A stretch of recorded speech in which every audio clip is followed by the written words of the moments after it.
விவசாயி தொழிலாளி, ஏழை தொழிலாளி குடும்பத்தை சேர்ந்ததுதான் அரசு பள்ளியில படிக்கிறாங்க.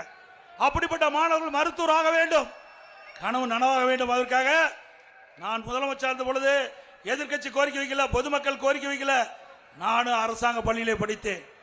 ஆக நம்முடைய அரசு பள்ளியை படித்த மாணவர்கள் மருத்துவராக வேண்டும் என்பதற்காக 7.5% உள்ளிட ஒதுக்கீடை கொண்டு வந்து சட்டம் இயற்றப்பட்டு அமல்படுத்தப்பட்டு இன்றைய தினம் 3000 பேர் அரசு பள்ளியை படித்த மாணவர்கள் மருத்துவர்களாக இன்றைக்கு கல்வி பயிற்சி வராங்க. இன்றைக்கு இந்த இடஒதுக்கீட்டு இடம் கிடைச்சவங்களாம் ஏழை குடும்பத்தை சேர்ந்த மாணவர்கள். அவர் மருத்துவ கல்வி கட்டணம் இயலாது என்ற நிலை என் கவனத்துக்கு கொண்டு வந்த உடனே அரசாங்கமே அந்த மருத்துவ கல்வி கட்டணத்தை செலுத்தும் என்ற அறிவிப்பை கொடுத்து ₹1 செலவு இல்லாம அரசு பள்ளியை படிக்கிற மாணவர்கள் இன்னைக்கு MBBS படிச்சுட்டு இருக்கிறாங்க, பல் மருத்துவராக படிச்சுட்டு இருக்காங்க.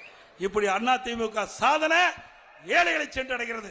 பொன்மனச்சம்பல் புரட்சி தலைவர் எம்ஜிஆர் தோற்றுவித்த இயக்கம், ஏழைகளுக்காக தொடக்கப்பட்ட இயக்கம். அம்மா அதை நடைமுறைப்படுத்திட்டு இருந்தாங்க. இருவரும் தலைவர்கள் வழியிலே அம்மாவுடைய அரசு ஏழைகளை காக்கின்ற அரசாக செயல்பட்டது என்பதை நேரத்தில் தெரிவிக்க விரும்புகிறேன்.